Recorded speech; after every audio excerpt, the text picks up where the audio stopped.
औज़ु बिल्लाहि मिनश शैतानिर रजीम बिस्मिल्लाहिर रहमानिर रहीम। दोस्तों, आज मैं मौजूद हूँ अपनी बार डिस्ट्रिक्ट बार एसोसिएशन रावलपिंडी में। और आज हमारे साथ जो शख्सियत मौजूद हैं, माशाल्लाह रावलपिंडी बार की बहुत ही एक्टिव और सोशल पर्सनैलिटी हैं। मेरी मुराद जनाब Hafiz Waqar Ahmed Awan, advocate high court हैं। सर, मैं आपका इंतहाई मशकूर ममनून हूँ कि आज आपने टाइम दिया। दोस्तों, आज हम बात करेंगे फैमिली कानून के चंद अहम टॉपिक्स के हवाले से। उस और सबसे पहले अवसर मैं आपसे ये पूछना चाहूँगा कि निकाह नामे में कौन सी ऐसी चीज़ें हैं, कौन सी प्री रेक्विजिट्स हैं जो कि एक आम पब्लिक को मालूम होनी चाहिए। वैसे तो निकाहनामा रजिस्ट्रार ही फिल कर रहा होता है जो निकाह ख्वाह होता है। इस हवाले से कानूनी पेचीदगियाँ उसमें कौन कौन सी आ जाती हैं, उस हवाले से अवाम की रहनुमाई के लिए आप अपनी राय का इज़हार करें। राय साहब, थैंक यू सो मच। मैं आपका मशकूर हूँ और मैं ख़ुद आपका बहुत बड़ा फ़ैन हूँ। जो आपकी वीडियोस हैं सोशल मीडिया पे, वो ख़ुद हम देखते हैं और उनसे हम बहुत कुछ चीज़ें भी सीखते हैं। जो आपका सवाल है निकाहनामे के हवाले से, देखें, जो निकाहनामा है ये आपका एक बेसिक कॉन्ट्रैक्ट है मियाँ और बीवी के दरमियान। एक सोशल कॉन्ट्रैक्ट है कि जिस पे आपका वो रिलेशनशिप लीगली बेस कर होते हैं। तो इसलिए इस कॉन्ट्रैक्ट को या इस निकाहनामे को फ़िल करते वक्त आपने बहुत सारी एहतियाती तदाबीर अख्तियार करनी है। और शायद के एहतियाती तदाबीर जो अख्तियार नहीं की जाती, या जो इस निकाहनामे को फ़िल करते वक्त या पुर करते वक्त जो गलतियाँ की जाती हैं, यही वजह है कि हाई कोर्ट्स की कई बार जजमेंट्स भी आ चुकी हैं। और उन जजमेंट्स के अंदर जो प्रोविंशियल गवर्नमेंट्स हैं उनको बाकायदा डायरेक्शंस दी जा चुकी हैं कि आप जो रजिस्ट्रार हैं उनकी प्रॉपर ट्रेनिंग करें, ताकि वो जो निकाह रजिस्ट्रार हैं उस निकाह नामे को प्रॉपरली या अच्छे तरीके से उसको पुर करें या फिल करें। जो सबसे इम्पॉर्टेंट बात है निकाह नामे के अंदर, वो तो डेफिनेटली हक मेहर के बारे में मैं कहूँगा कि जो सबसे बेसिक चीज़ है वो हक मेहर है निकाह नामे के अंदर। और वो कॉलम नंबर 13 से ऑनवर्ड स्टार्ट होते हैं। कॉलम नंबर 13 है, 14 है, 15 है, 16 है, जो निकाह नामे का पैटर्न हमारे यहाँ पंजाब में जो एक चल रहा है। अब उस पैटर्न के अंदर या उस जो हकमेर की जो कॉलम हैं, उन कॉलम्स के अंदर बड़ा ज़रूरी है कि आप उन कॉलम्स के अंदर जो हकमेर है उसकी तफसील आप प्रॉपरली दर्ज करें। आप उसको कभी आप प्लीज़ मिक्सअप मत करें। और वो तफसील प्रॉपरली आपने कैसे दर्ज करनी है कि उसमें आपने लिखना है कि टोटल हकमेर कितना है, और उस टोटल हकमेर में से कितना आपका हकमेर जो है वो मुअज्जल है और कितना हकमेर आपका गैर मुअज्जल है। और जो भी हकमेर की जो डिटेल है, चाहे वो पैसों की सूरत में है, चाहे वो प्रॉपर्टी की सूरत में है, ज़मीन व जायदाद या मकान की सूरत में है, जो भी डिटेल है, तो आपने वो डिटेल उस प्रॉपर्टी के हवाले से या पैसे के हवाले से या ज़ेवरात के हवाले से मुकम्मल आपने डिटेल लिखनी है कि ये आपकी प्रॉपर्टी अगर है तो उस प्रॉपर्टी का आपने पूरा, चाहे वो अगर हाउसिंग सोसाइटी में है तो प्रॉपर हाउसिंग सोसाइटी का नाम हो, गली नंबर हो, स्ट्रीट नंबर हो, या अगर आपका कोई और रकबा है, ज़री ज़मीन है, तो उस वहाँ पर खसरा नंबर है, मौज़ा है, खैबड़ खतूनी है, तो वो प्रॉपर आपने एक जो है सारी उसकी तफसील आपने उस निकाहनामे के अंदर दर्ज करनी है। तो सबसे इम्पॉर्टेंट जो चीज़, जो सबसे पहली चीज़ है, वो आपके हकमेर है। और उस हकमेर की एक प्रॉपर मुकम्मल जो है वो तफसीलात हैं कि वो आपने वो तफसील आपने उसके अंदर दर्ज करनी है। अब सर, मेरा अगला सवाल इसी से रिलेटेड होगा। आप ये बताएं कि तलाक की सूरत में और खुला की सूरत में हकमैर की कानूनी पोजीशन क्या होती है कि अगर मर्द तलाक देता है तो वो जो हकमैर लिखा होगा तो वो कितना अदा करेगा, पूरा अदा करेगा, आधा अदा करेगा। और अगर औरत इसी यानी मर्द अगर तलाक नहीं देता और औरत खुला लेती है तो उस सूरत हाल में औरत को कोर्ट जो हैं वो कितना हक महर ग्रांट करेंगी, इस हवाले से अपनी राय का इज़हार करें। अच्छा राज साहब, ये बड़ा ही आपका इंटरेस्टिंग सवाल है। और इसका तो बीइंग लेमैन तो बड़ा एक आसान सा और सीधा सा जवाब है कि जी, जब मर्द तलाक देगा तो तलाक की सूरत में उसने तमाम का तमाम हक में जो उसने अदा नहीं किया हुआ वो उसने अदा करना है, यानी गैर मुअज्जल जो है। और जो औरत अगर खुला लेती है तो खुला की सूरत में उस बीवी ने या औरत ने जो हकमेर है उसने सरेंडर करना है, यानी अगर उसने लिया हुआ है तो वो वापस करेगी, अगर उसने नहीं लिया हुआ जो गैर मुअज्जल है तो वो गैर मुअज्जल उसको छोड़ना पड़ेगा। अच्छा, इसमें इंटरेस्टिंग वाला वर्ड यूज़ करने की वजह ये थी कि ये 2015 में जो अमेंडमेंट आई थी पंजाब गवर्नमेंट के, उसमें उन्होंने खुला की सूरत में ये एक शर्त रखी थी कि खुला की सूरत में जो बीवी है वो जो मुअज्जल हक़मेर है, उस मुअज्जल हक़ यानी जो उसने लिया हुआ है उसमें से 75% अपने पास रखेगी और जो 25% है वो वापस करेगी। और जो गैर मुअज्जल है, ये हम खुला की सूरत में बात कर रहे हैं, और जो गैर मुअज्जल है तो उस गैर मुअज्जल में से जो औरत जो है वो 50% छोड़ देगी और 50% खामन से लेने की वो हकदार है, यानी फिर भी उसको खामन देगा। तो इस अमेंडमेंट को बहरहाल बाद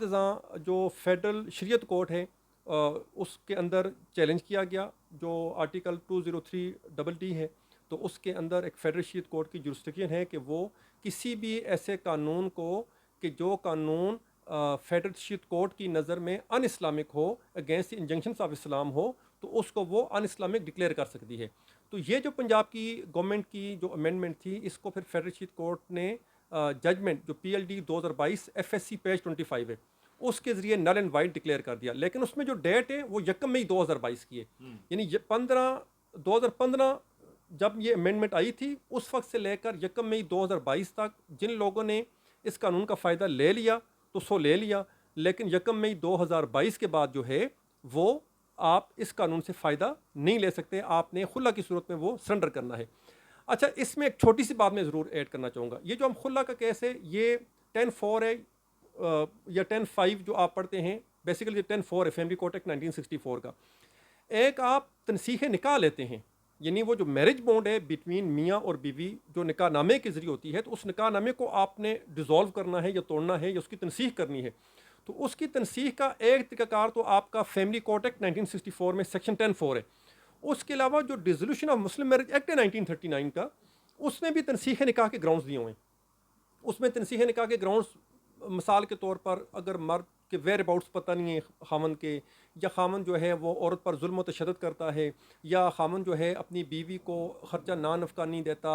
उस पर जुल्म व तशद्दुद करता है, या और उसमें तकरीबन 9 ग्राउंड्स लिखे हुए हैं। इम्पोटेंसी वाला ग्राउंड है, खामन को जेल होगी, जो हमारे शायद फ़िक़्ह में भी ये ग्राउंड किसी हद तक मौजूद हैं। उन ग्राउंड्स की हद तक जो है अगर औरत उन ग्राउंड्स को लेकर तनसीह निकाह का दावा दायर करती है, खुला की बात नहीं हो रही, अगर वो जो ग्राउंड्स 9 ग्राउंड्स हैं कि जो dissolution of Muslim marriage act 1939 में लिखे हुए हैं, जिसमें जुल्म व तशद्दुद हो गया, ख़र्चा हो गया, वेयर अबाउट्स हो गया, इम्पोटेंसी हो गया, और भी उसमें 4-5 ग्राउंड्स हैं, अगर उन ग्राउंड्स की बिना पर औरत जो है खुला तनसीह निकाह का मुकदमा दायर करती है, तो उस मुकदमे के अंदर अगर बीवी वो ग्राउंड फैमिली कोर्ट में साबित करने में कामयाब हो जाती है, तो तब हक़मेर जो है वो औरत को वापस नहीं करना पड़ेगा। तब मर्द जो है, खामन जो है, वो बीवी को हक़मेर पूरे का पूरा अदा करने का पाबंद है। तो ये थोड़ा सा डिफरेंस है खुला के केस में और जो तनसीह निकाह के केसेस हैं ऑन अदर ग्राउंड्स, कि खुला में जो बीवी है उसने तमाम का तमाम हक़मेर सरेंडर करना है या वापस करना है, तो जो तनसीह निकाह के जो बाकी ग्राउंड्स हैं उनमें जो है अगर वो ग्राउंड बीवी फैमिली कोर्ट में साबित करने में कामयाब हो जाए, तो उस सूरत में बीवी जो है वो तमाम के तमाम हक़मेर की हकदार होगी। अगर उसने लिया हुआ है तो वो वापस नहीं करेगी, अगर नहीं लिया हुआ तो खामद उसको देने का पाबंद है। अवध साहब, आप ये भी रहनुमाई फरमाएं, अक्सर औक़ात ये भी देखने में आता है और उसमें फिर कानूनी पेचीदगियाँ भी सामने आ जाती हैं। अक्सर औक़ात ये भी लिखवा दिया जाता है कि जी खावंद अगर तलाक देगा अपनी बीवी को तो वो 5 लाख रुपए, 10 लाख रुपए, 15 लाख रुपए देगा। अमूमी तौर पे लिखवाने वालों की मेंटालिटी ये होती है कि पैसे लिखवाए जाएं ताकि खावंद बाउंड हो और उसे ये डर हो कि ये वो पैसे कहाँ से देगा, ना वो पैसे उसके पास हों और ना वो तलाक दे। इस हवाले से हमारा जो आइली कानून है वो हमारी क्या रहनुमाई फरमाता है? राज साहब, ये आपने एक और बड़ा जो हमारा निकाह नामे के अंदर ना एक बड़ी प्रॉब्लम आ रही है, क्योंकि हम लोग चाहे आप भी बीइंग प्रोफेशनल, हम सारी थोड़ा बहुत अदालतों में काम कर रहे हैं, तो ये मसले मसाइल ना हम तकरीबन डेली बेसिस पर अदालतों में देख रहे हैं। और यही वजह है कि हाई कोर्ट ने, जैसे मैंने पहले भी एक बात बताई कि हाई कोर्ट ने डायरेक्शन जारी की हुई है कि आप जो रजिस्ट्रार हैं उनकी अच्छे तरीके से आप ट्रेनिंग करें। आप ये एक बड़ा इशू आता है कि आप जो है निकाह नामे का इंदराज करते वक्त अक्सर लोग जो हैं वो कॉलम नंबर 17 में या उससे आगे किसी कॉलम में ये लिखवा देते हैं जी कि तलाक की सूरत में 5 लाख रुपये देने का पाबंद है या तलाक की सूरत में 5 तोले जेवर देने का पाबंद है। तो ये आपको मैं बता दूं बड़ा कैटेगोरिकली कि इस पर बाकायदा हाई कोर्ट और सुप्रीम कोर्ट की जजमेंट्स आ चुकी हैं, और इसका जो बेसिक जो कॉन्सेप्ट है उन जजमेंट्स में भी वो बेसिक कॉन्सेप्ट ये है कि ये जो तलाक का राइट है, ये तलाक का जो राइट खामंद को दिया गया है अल्लाह उसके रसूल सल्लल्लाहु अलैहि वसल्लम की तरफ से, ये एक इस्लामिक राइट है जो एक खामंद को दिया गया हुआ है, एक शरी हक है उसका। तो आप उसके शरी हक को किसी भी किस्म की कोई पाबंदी लगा के उस पर कदगन नहीं लगा सकते, उसको आप बैन नहीं कर सकते। यानी आप अगर उस पर ये कह रहे हैं कि तलाक देगा तो 5 लाख देगा, तो मीनिंग दे रहे भाई कि आप उसके तलाक के हक पर जो उसको शरीयत ने दिया है उस पर आप पाबंदी लगा रहे हैं। तो इस तरह की जो शर्त होती है उसको नल एंड वाइड, यानी वो आपके किसी काम के नहीं है। ख़ास तौर पर ये मैं ये समझता हूँ कि जो हमारा फीमेल सेक्टर है, जो औरतें हैं, जो वैसे भी माशरे का मजलूम तबका हैं, ये उनके साथ भी ज़्यादती है। इसलिए कि जब वो मामला कल कोर्ट में आता है तो कोर्ट में आने के बाद अदालतों का तो बड़ा एक कैटेगोरिकली उस पर एक वर्जन है जी कि आप इस जो शरीयत में जो तलाक का हक दिया है तो उस तलाक के हक पर आप पाबंदी कदगन नहीं लगा सकते। तो उस 5 लाख को वो हमेशा अदालतें रिजेक्ट करती हैं। तो बजाय आप ये जो हम पहले भी बात कर रहे थे कि निकाहनामा जब आप पुर कर रहे हों तो उसमें आप बहुत सारी एहतियाती तदबीर हैं, तो आपने अगर कोई ऐसी चीज़ लिखवानी है तो वो आप हकमेर में लिखवाएं, क्योंकि हकमेर औरत का शरिया के वो औरत को मतलब कि एक दिया गया है कि वो हकमेर आप जितना मर्जी आप लिखवा लें आप,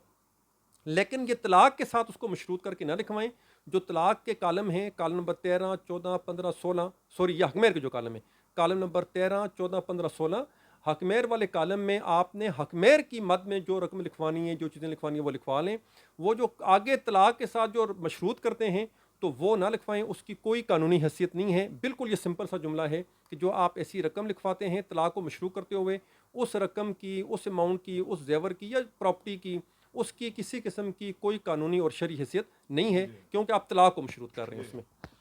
अब सर मेरा आखिरी सवाल ये होगा कि अक्सर औक़ात ये भी कानूनी पेचीदगियाँ सामने आती हैं कि कॉलम नंबर 17 में ये लिखा जाता है कि या लिखवाया जाता है दोनों सूरतों में कि जी खामन जो है वो एक प्लाट देगा या मकान देगा या कोई और इस तरह की चीज़ जो है ना वो अपनी बीवी को देगा। अब इसमें आप ये हमारी रहनुमाई फरमाएं कि एक तो इस हवाले से बताएं कि अगर लिखा गया है कि प्लाट देगा या जेवरात देगा, अभी अगर उसके पास कैपेसिटी नहीं है तो शादी के बाद ख़रीद के देगा, तो दोनों सूरतों में बताएं, प्लाट में भी और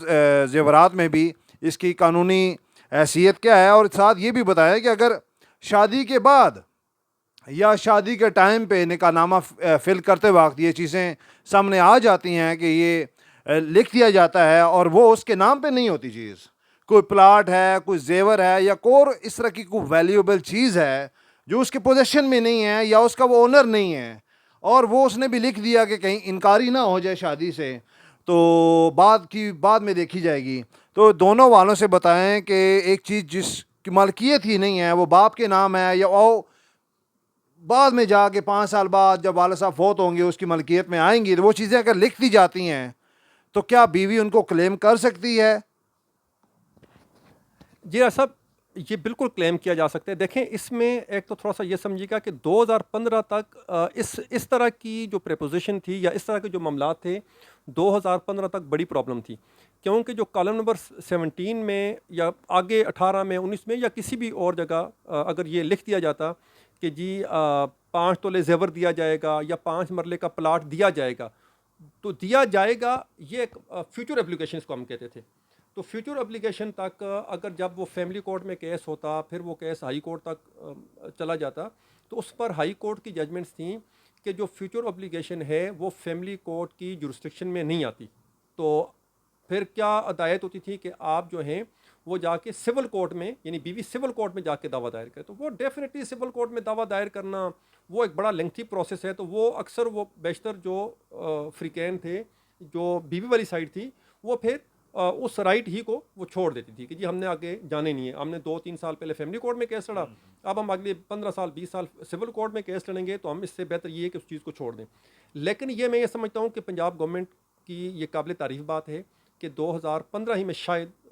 कमी बेशी माफ़ कीजिएगा, 2015 ही में शायद ये अमेंडमेंट आई थी, और उस अमेंडमेंट में उन्होंने क्या कहा कि जी निकाह नामे के अंदर कोई भी matter, any matter rising out of the निकाह नामा, यानी निकाह नामे के अंदर जो भी बात लिखी है या कोई भी ऐसा मामला, कोई भी ऐसा इशू कि जिसका जिक्र निकाह नामे के अंदर मौजूद है, तो उस पर इख्तियार समात फैमिली कोर्ट में है।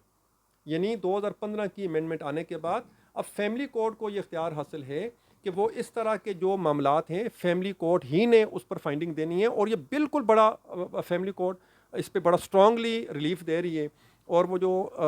बीवी है, उस बीवी को बाकायदा उसके हक़ में डिग्री की जाती है कि जी आपने एक वादा किया था कि मैं 5 तोले जेवर दूंगा या 5 तोले में प्लाट दूंगा, तो वो फिर आप इस बीवी को दें। अच्छा, फिर अब आपका सवाल ये था कि अगर वो चीज़ प्लाट उसके नाम पर नहीं है, तो ये भी अब एक बड़ी इंटरेस्टिंग प्रपोजिशन बन जाती है कि अगर वो प्लाट या मकान जो खावंद है, खावंद के बाप के नाम पर है, और बाप उस शादी में शरीक है, बाप उस निकाह नामे के अंदर बतौर गवाह मौजूद है, वो सिग्नेटरी है, तो इस पर तो बाकायदा जजमेंट है कि भाई बेशक वो प्लाट या मकान वो बाप के नाम पर था, लेकिन वो खामन लिख कर दे रहा है अपनी बीवी को, लेकिन उस लिखते वक्त बाप उस निकाह सरमनी में मौजूद है, उस निकाह नामे के अंदर बतौर गवाह उसके साइन मौजूद हैं, एक अरेंजमेंट जो है वो सारी सारी हुई पड़ी है, अरेंज मैरिज है। तो उस सूरत में अगर मना करना था तो बाप उस वक्त कहता जी कि नहीं नहीं मैं अपने बेटे को नहीं इजाज़त देता, ये ना लिखें आप, तो उसकी मौजूदगी में उस शर्त का लिखा जाना इम्प्लाइड कंसेंट है। तो वो बिल्कुल वो चीज़ जो है, चाहे वो प्लाट है, चाहे मकान है, या चाहे कोई और चीज़ है, वो बेशक बाप के नाम हो, लेकिन वो खामन जो चूँकि लिख कर दे रहे, बाप की मौजूदगी में उसकी रजामंदी से लिख कर दे रहे, बाप के साइन है, इसलिए बीवी उस चीज़ की हकदार है। थोड़ा सा डिफरेंस यहाँ पर यह समझना है, जो थोड़ा सा मैं एक चीज़ ऐड करना चाहूँगा कि एक चीज़ लिखी जाती है निकाह नामे में, प्लाट है, मकान है, ज़र ज़मीन है, जो भी है, गिफ्ट है,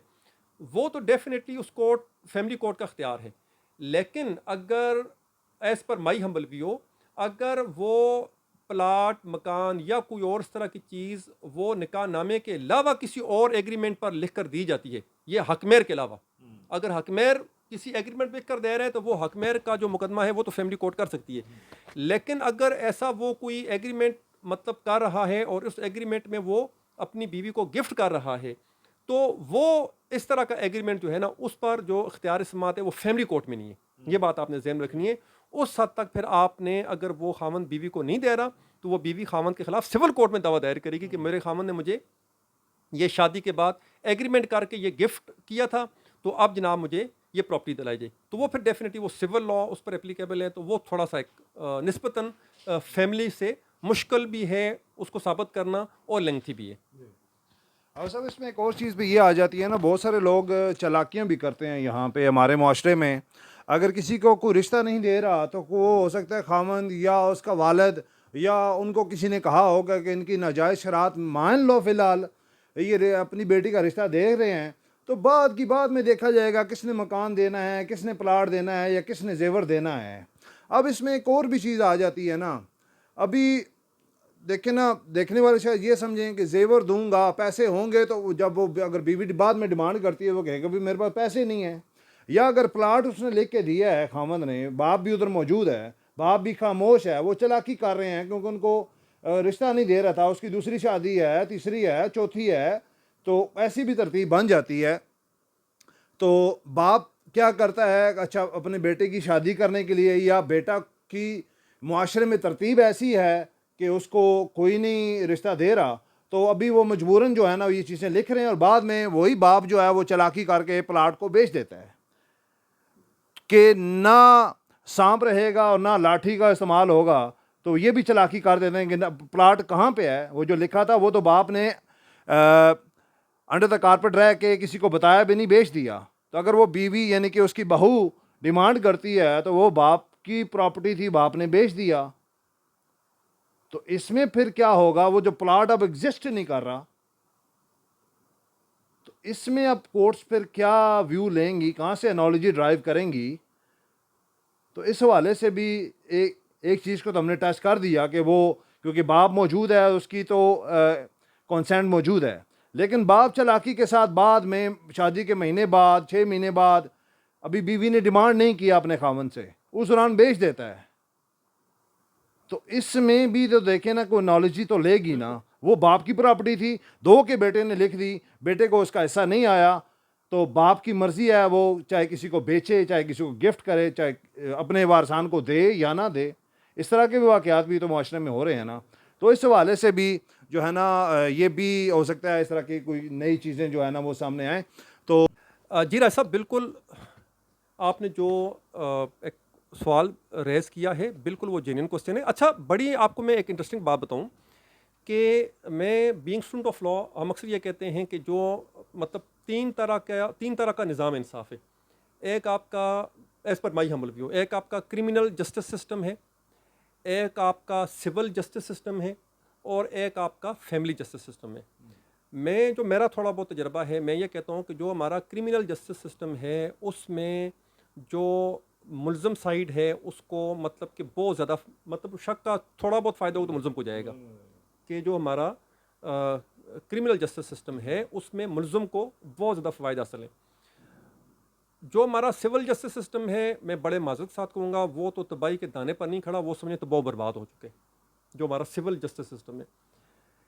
जो वाहिद हमारे मुल्क में एक जस्टिस सिस्टम है जो काबिल तारीफ़ है और जिसमें मतलब बड़ा एक रिलीफ है, वो है फैमिली जस्टिस सिस्टम, यानी फैमिली निज़ाम इंसाफ। जो हमारे फैमिली लॉज हैं,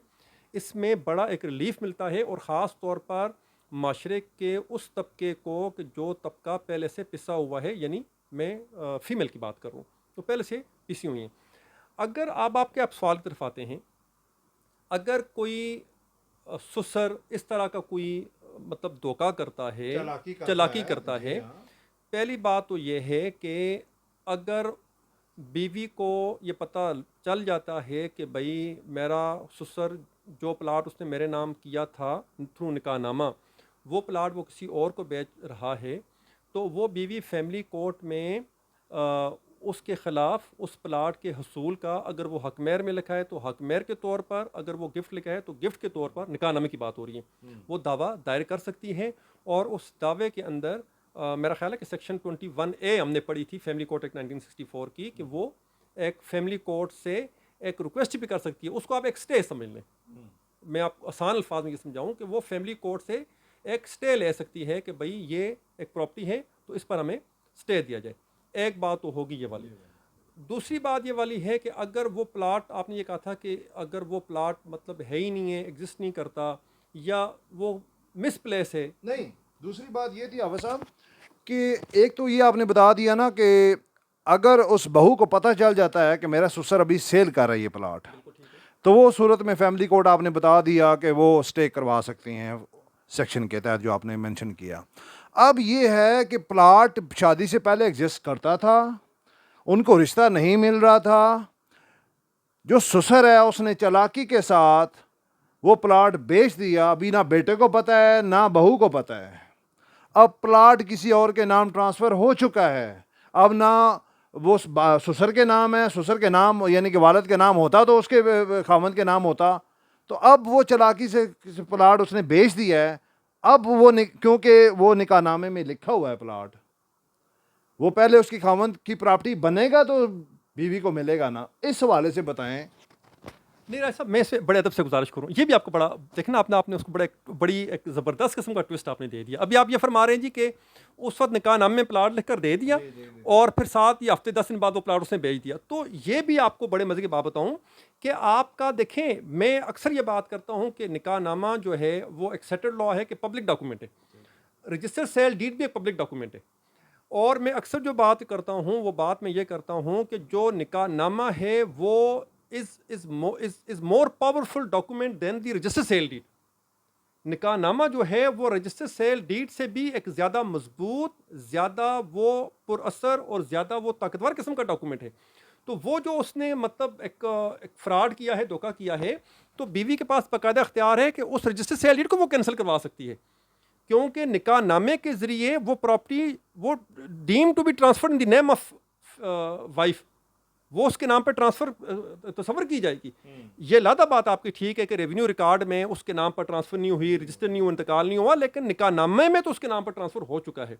ठीक है जी। बाकी जो प्रोसेस है वो तो एडमिनिस्ट्रेटिव प्रोसेस है कि चाहे वो रेवेन्यू रिकॉर्ड में उसके नाम पर चढ़ना है, लेकिन जो लिख कर देने वाला है उसके नाम पर ट्रांसफर, उसके नाम पर करने वाला प्रोसेस है, जो एक डिक्लेरेशन है, वो तो थ्रू निकाहनामा हो चुकी है। तो इसलिए वाइफ के पास बाकायदा ये इख्तियार हासिल है कि उसके बाद भी as soon as it comes into the knowledge of the wife, वो उसको भी चैलेंज कर सकती है। वो रजिस्टर सेल डीड जो ससुर ने मतलब कि मेलाफाइडी फ्रॉड झूठ मकारी के साथ किसी थर्ड पार्टी के नाम पर वो ट्रांसफ़र कर दिए, तो उस रजिस्टर सेल डीड को भी वो वाइफ चैलेंज कर सकती है, और ये बड़ा ही स्ट्रॉन्ग मजबूत किस्म का केस है, और वो रजिस्टर सेल डीड बाकायदा कैंसिल होगी। जी, बहुत बहुत शुक्रिया। दोस्तों, आज हमारे मेहमान थे जनाब हाफिज़ वक़ार अहमद अवान साहब, और आपने आइली कानून के हवाले से और ख़ुसूसी तौर पे निकाहनामा में जो कानूनी पेचीदगियाँ जो आती हैं उनके हवाले से अपनी कानूनी राय का इज़हार किया। दोस्तों, मैं उम्मीद करता हूँ आपको हमारी ये वीडियो पसंद आएगी। अल्लाह ताला मेरे और आपका हमियों नासिर हो। पाकिस्तान जिंदाबाद, रावलपिंडी बार पाइंदाबाद।